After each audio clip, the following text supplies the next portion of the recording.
एक बार की बात है। एक गांव में रवि नाम का आदमी रहता था। रवि सब्जी लगाने का काम करता था, लेकिन बहुत मेहनत करने के बाद भी वो अच्छा नहीं कमा पाता था, जिसकी वजह से वो बहुत परेशान था। एक दिन रवि काम से लौटता है।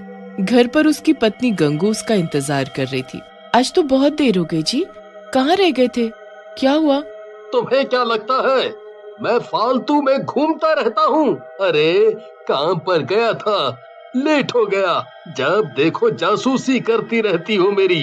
रवि की बात सुनकर गंगू कहती है, अरे आप तो फिजूल में गुस्सा कर रहे हैं, मैं तो बस आपकी चिंता कर रही थी। तभी रवि के बच्चे पिंकी और राहुल वहाँ आ जाते हैं और रवि से बोलते हैं, पापा कल हमारा स्कूल पिकनिक पर ले जा रहा है, मैं भी जाऊँ क्या? कहीं नहीं जाना है पिंकी, चुपचाप घर पर बैठो और पढ़ाई करो। वैसे भी हमारे पास पैसे नहीं हैं। पापा आपके पास तो कभी पैसे नहीं रहते।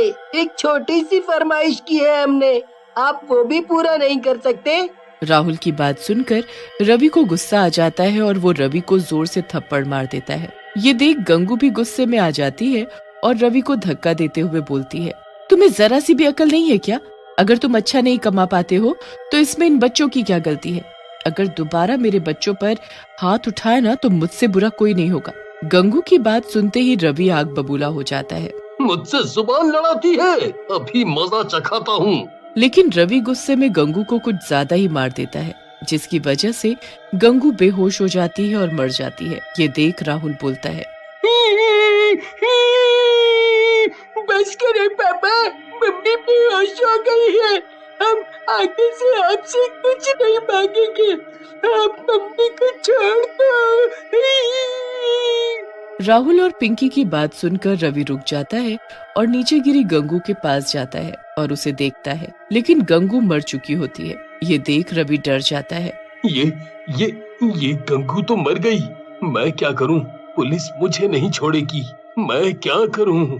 अपनी मरी हुई माँ को देखकर राहुल और पिंकी गुस्से में आ जाते हैं। पिताजी आपने ये सही नहीं किया, आपने माँ की जान ले ली। हम अभी पुलिस को बुलाकर आपको पकड़वाते हैं। राहुल की बात सुनकर रवि और भी ज्यादा घबरा जाता है और वहाँ से भाग जाता है। राहुल और पिंकी अपनी माँ गंगू के पास खड़े रोते रहते हैं। गांव वालों को राहुल और पिंकी कुछ नहीं बताते और गांव वाले गंगू का अंतिम संस्कार कर देते हैं। लेकिन रात में, राहुल भैया मुझे अकेले घर में बहुत डर लग रहा है और भूख भी लगी है। पिंकी की बात सुनकर राहुल बोलता है, पिंकी डरने की क्या बात है, मैं हूँ ना, मेरे रहते तुम्हें चिंता करने की कोई जरूरत नहीं है। तुम रुको, मैं आता हूँ। राहुल खाने की तलाश में घर से बाहर निकल जाता है, लेकिन उसे कुछ भी नहीं मिलता और वो खाली हाथ वापस आ जाता है। लगता है पिंकी हमें आज खाली पेट ही सोना पड़ेगा। मुझे बाहर कुछ भी नहीं मिला और घर पर भी कुछ नहीं है। राहुल की बात सुनकर पिंकी बोलती है, तुम चिंता मत करो भैया, मुझे अब भूख नहीं लगी है। फिर राहुल और पिंकी सिर्फ पानी पीकर सो जाते हैं। रात में घर पर जोरों से दस्तक होती है। राहुल और पिंकी नींद से उठ जाते हैं। फिर राहुल जाकर दरवाजा खोलता है। दरवाजे पर गंगू की आत्मा खड़ी होती है। गंगू की आत्मा को देख राहुल खुश हो जाता है। गंगू की आत्मा घर के अंदर आ जाती है। पिंकी भी अपनी माँ की आत्मा को देखकर खुश हो जाती है और गंगू की आत्मा से लिपट जाती है। गंगू की आत्मा भी अपने बच्चों को देखकर रोने लगती है और बोलती है, सही कहा मेरे बच्चों, मैं तुम्हें छोड़कर कहीं नहीं जा पाई और देखो भगवान ने भी मुझे वापस भेज दिया है तुम्हारे पास। फिर गंगू अपने पास से राहुल और पिंकी को रोटी देती है। दोनों भरपेट खाते हैं और सो जाते हैं। अगली सुबह गंगू राहुल और पिंकी को लेकर दूसरे गांव में चली जाती है और रूप बदलकर अंडे की रेड़ी लगाने लगती है। मैं उस गांव से तो बाहर आ गई हूँ भगवान, ताकि मुझे कोई पहचान ना सके। हे भगवान मेरी मदद करना, ताकि मैं अपने बच्चों को अच्छे से रख पाऊँ। फिर गंगू रोज अंडे की रेड़ी लगाती और अंडे और ऑमलेट बना बना कर बेचती। उसके ऑमलेट और अंडे बहुत ही ज्यादा स्वादिष्ट होते, जिसकी वजह से दूर दूर से लोग उसके पास आने लगे। गंगू बहन, तुम जो ऑमलेट बनाती हो बहुत ही स्वादिष्ट होता है। मैंने उतना बढ़िया ऑमलेट कभी नहीं खाया। गांव वाले की बात सुनकर गंगू की आत्मा बोलती है, सही में भैया, लेकिन मेरे पति को तो मेरे हाथ का खाना पसंद नहीं है। अच्छा बहन, माफ करना, आपके पति को फिर कुछ नहीं आता जाता, उसे नहीं पता स्वाद का। हाँ। जैसे जैसे समय बीतने लगा गंगू की कमाई बढ़ने लगी और राहुल और पिंकी भी खूब खुश रहने लगे। लेकिन शायद उनकी किस्मत में ज्यादा दिन खुश होना नहीं लिखा था। गंगू से जलने वाले भी बहुत हो गए थे। एक दिन राणा नाम का दूसरा रेडी वाला अपने दोस्त काला से बोलता है, जब से ये गंगू यहाँ रेडी लगाने लगी है तब से हमारी बिक्री बंद हो गई है। पता नहीं मनहूस औरत लोगों पर क्या जादू करती है। मन तो करता है इसका गला दबा दूं। सही कह रहे हो भैया, चाहता तो मैं भी यही हूँ। जब से आई है हमारी तो कमाई ही बंद करवा दी। फिर काला और राणा गंगू को मारने का प्लान बनाते हैं और एक आदमी को गंगू को मारने के लिए बुलाते हैं। वो आदमी कोई और नहीं बल्कि रवि होता है, जो कि एक गुंडा बन चुका होता है। तुम दोनों चिंता मत करो, उस अंडे वाली की मैं भुर्जी बना दूंगा, भुर्जी। बस तुम दोनों बताओ कि वो कहाँ मिलेगी। फिर रवि काला और राणा की बताई जगह पर गंगू की रेड़ी के पास पहुंच जाता है और गंगू को पीछे खड़े होकर बोलता है, ए औरत, तूने मेरे दोस्तों का काम चौपट कर रखा है। आज तेरा आखिरी दिन है। आज के बाद तू कोई भी रेडी नहीं लगा पाएगी। रवि की बात सुनकर गंगू की आत्मा पलटती है। रवि गंगू को देखकर हैरान रह जाता है और डरते हुए बोलता है, गंगू, तू जिंदा कैसे हो गई? मैंने तो तुझे अपने हाथों से मारा था। रवि की बात सुनकर गंगू हंसने लगती है और बोलती है, तेरी मौत मेरे ही हाथों लिखी है, इसलिए शायद भगवान ने मुझे वापस भेजा है और मैं गंगू नहीं उसकी आत्मा हूँ, समझा। तभी गंगू अपने डरावने चुड़ैल के रूप में आ जाती है और रवि को गर्दन से पकड़कर उठा लेती है। रवि दर्द और दम घुटने की वजह से तड़पने लगता है। छोड़ दे मुझे गंगू, जाने दे, माफ कर दे। मैं कभी ऐसा नहीं करूँगा, माफ कर दे। तभी वहाँ पिंकी और राहुल भी आ जाते हैं। रवि की ऐसी हालत देखकर राहुल और पिंकी गंगू के पास जाते हैं और बोलते हैं, माँ, आप पिताजी को मत मारो, इनके खून से अपने हाथ मत रंगो, हम दोनों यही चाहते हैं। पिंकी और राहुल की बात सुनकर गंगू रवि को दूर फेंक देती है और बोलती है, देखा दुष्ट, तेरे इतना बुरा करने पर भी मेरे दोनों बच्चे तेरी जान बचाना चाहते हैं। जा, यहाँ से चला जा। लेकिन तभी वहाँ काला और राणा आ जाते हैं और पिंकी और राहुल को पकड़ लेते हैं और बोलते हैं, बहुत हुआ तुम दोनों का मिलन। गंगू, तूने हमारे काम धंधे में बहुत नुकसान किया है, आज उसका बदला लेंगे हम दोनों। ऐसा कहकर राणा और काला अपने एक हाथ में चाकू निकाल लेते हैं और राहुल और पिंकी की गर्दन पर रख देते हैं।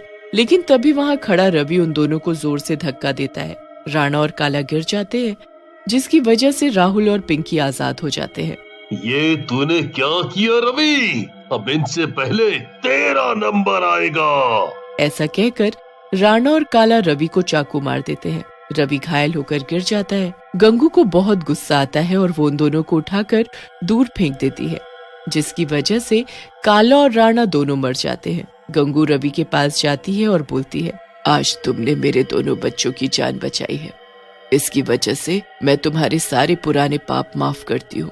गंगू की बात सुनकर रवि रोने लगता है और बोलता है, मुझे माफ कर दो गंगू, मैंने बहुत बड़ी गलती कर दी, मुझे माफ कर दो। रवि की बात सुनकर गंगू बोलती है, तुम्हें मैं माफी तभी दूंगी जब तुम अपने बच्चों को संभालोगे और उनका ख्याल रखोगे। मैंने अपने दोनों बच्चों के नाम बहुत पैसा छोड़ा है और अब ये अंडे की रेडी तुम संभालो। मैं उनका पूरा ख्याल रखूंगा गंगू, और आगे से पैसों के पीछे भी नहीं भागूंगा, मेहनत करूंगा। हाँ, मेहनत। फिर गंगू की आत्मा वहाँ से गायब हो जाती है। एक शहर में एक बहुत ही बड़ा परिवार रहता था। हरी एक ऑफिस में काम किया करता था। एक दिन हरी जब घर आता है तो सबको एक खुशखबरी सुनाता है। अरे कहाँ हो सब, जल्दी आओ, जल्दी। क्या हुआ बेटा?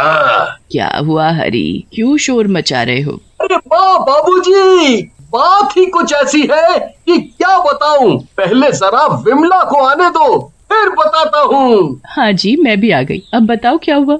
जिस घर के लिए मैं 4 साल से केस लड़ रहा था वो आज मैं जीत गया। क्या सच में? हे भगवान, ये तो बहुत ही खुशी की बात है। हाँ, अब हमें इस छोटे से घर में नहीं रहना पड़ेगा। हाँ माँ, अब तो अगले हफ्ते ही हम उस नए घर में शिफ्ट हो जाएंगे। वो घर सालों से बंद पड़ा है तो उसमें अभी कुछ काम करवाना पड़ेगा बस।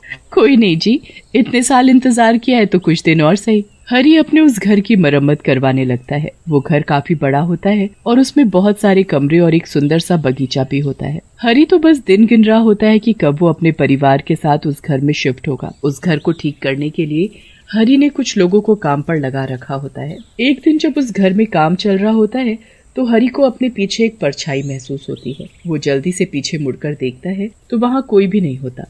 अभी तो यहाँ कोई न कोई था, शायद मेरा वहम होगा, क्या पता कोई मजदूर हो। ऐसा हरी के साथ 2-3 बार होता है पर कभी उसे कोई दिखाई नहीं देता। घर की मरम्मत का काम भी खत्म हो जाता है और पूरा हफ्ता कैसे बीत जाता है पता भी नहीं लगता। हरी और उसका पूरा परिवार फिर उस नए घर में रहने के लिए आ जाते हैं। सब इतना बड़ा घर देखकर बड़े ही खुश होते हैं, पर बच्चे सबसे ज्यादा खुश होते हैं क्योंकि उन्हें खेलने के लिए काफी बड़ी छत और बगीचा जो मिल गया होता है। ये घर सच में बड़ा ही सुंदर है, पर इतने बड़े घर में मुझे एक काम वाली तो चाहिए ही होगी। हाँ, मैंने पहले ही एक काम वाली से बात कर ली है, वो शाम से काम पर आ जाएगी, तुम चिंता मत करो।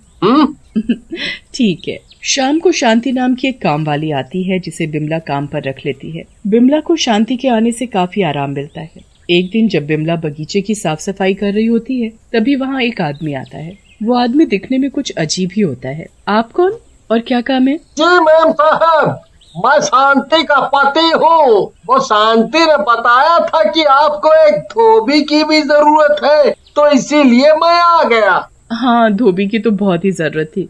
काफी कपड़े हो गए हैं, ऊपर से पर्दे, चादर और जाने क्या क्या। मेरे तो बिल्कुल बस का नहीं है जो मैं इतने कपड़े धो पाऊँ। आपको चिंता करने की जरूरत नहीं है, मैं सब कपड़ा फटाफट धो दूंगा, आप बस मुझे कपड़े लाकर दे दो। ठीक है, मैं अभी लेकर आई। बिमला अंदर से कपड़े लाती है और उन सब कपड़ों की एक गठरी बनाकर उस धोबी को देने लगती है। देखो, कपड़े बिल्कुल अच्छे से चमकने चाहिए। मेरे पति को गंदे कपड़े जरा भी पसंद नहीं है। अरे मेम साहब, आप परेशान ना हो, मैं बहुत अच्छे से कपड़े धोऊंगा।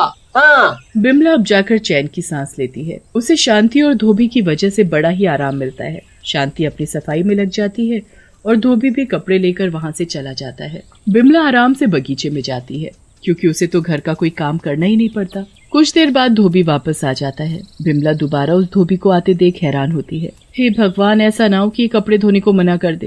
ये लीजिए मैम साहब, आपके कपड़े। अरे भैया, क्या बात हो गई? आपको पैसे कम लग रहे हैं तो मैं कुछ पैसे भी दे सकती हूँ, पर आप ऐसे कपड़े धोने से मना मत करना। आप ये कैसी बात कर रही हो मेम साहब, मैं तो कपड़े धोकर ही लेकर आया हूँ। कपड़े धोकर भी ले आए? पर तुम अभी तो कपड़े लेकर गए थे, तो इतनी जल्दी कैसे कपड़े धुलकर सूख भी गए? अरे मेम साहब, मैं बहुत ही फटाफट काम करता हूँ, यही तो खूबी है मेरी। चलो अच्छी बात है, मैं तुम्हारा हिसाब महीने के आखिर में किया करूँगी। बाकी तुम कपड़े लेने हर 2 दिन बाद आ जाए करना। कभी अगर कपड़े नहीं हुए तो मैं शांति को बता ही दूंगी। नहीं नहीं मैम साहब, उसको नहीं बताना, मैं खुद ही आ जाया करूँगा। कपड़े हुए तो ठीक और नहीं भी हुए तो भी ठीक। अब तो हर 2 दिन बाद वो धोबी कपड़े लेने आया करता, पर वो कुछ ही देर में कपड़े धोकर वापस भी ले आता था। बिमला को ये बात बड़ी अजीब लगने लगी थी। गर्मियों हो या ठंड, पर कोई भी कैसे इतनी जल्दी कपड़े धोकर और उन्हें सुखाकर वापस ला सकता है। एक दिन इस बारे में शांति को बोल ही देती है। शांति, तुम्हारा पति बड़ी जल्दी ही काम नहीं कर देता? मेरा पति? आप मेरे पति को कैसे जानती हो?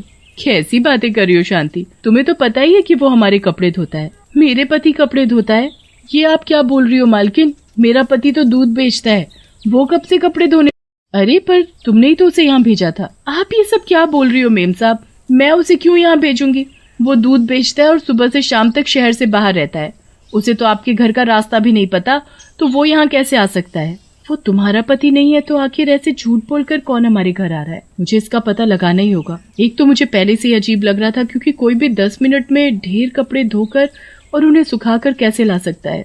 10 मिनट में? क्या बात कर रही हो मेम साहब? मुझे तो जरूर ये राजू ही लग रहा है। राजू? ये राजू कौन है? वो एक धोबी था मेम साहब। एक दिन जब वो नदी के पास बैठकर कपड़े धो रहा था तो अचानक जाने कहां से वहां एक मगरमच्छ आ गया और उसे खा गया। उसके मरने के बाद भी बहुत बार लोगों ने उसी जगह किसी को कपड़े धोते देखा है, जबकि वहां तो कोई धोबी नहीं जाता। मुझे तो तुम्हारी ये बात सुनकर बहुत ही डर लग रहा है। अगर वो कोई भूत है तो अब मैं क्या करूंगी? आप घबराओ मत मेम साहब। एक काम करो, आज या कल जब भी वो धोबी कपड़े लेने आएगा तो बिल्कुल वैसे ही रहना जैसे आपको कुछ पता ही नहीं है। उसके बाद आप और मैं उसका पीछा करके देखेंगे कि आखिर में वो सच में भूत है भी या नहीं। हाँ, ये सही तरीका है।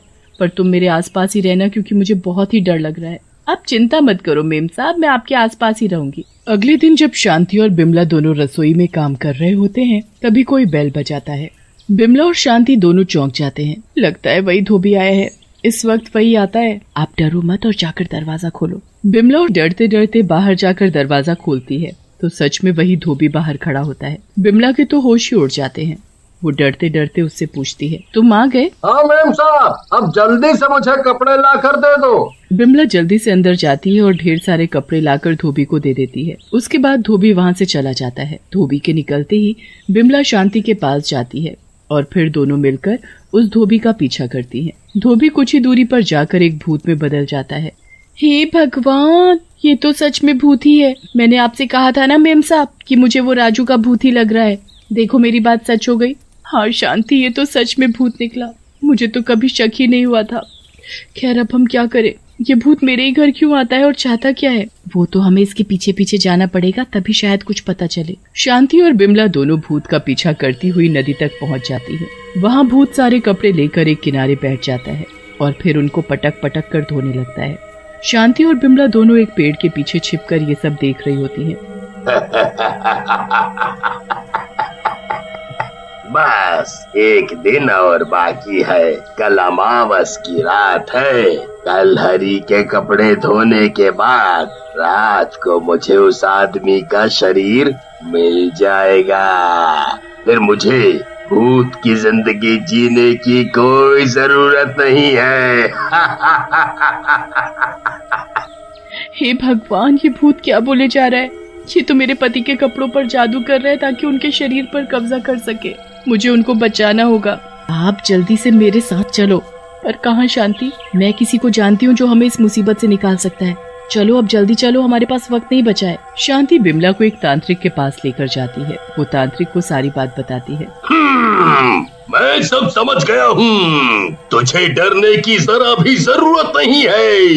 ये ले भभूत, और आज रात जब तेरा पति अपने गंदे कपड़े उतारेगा तो ये उन कपड़ों में छिड़क देना, और फिर जब वो भूत कल तेरे घर आएगा तो वो कपड़े उसे धोने को दे देना।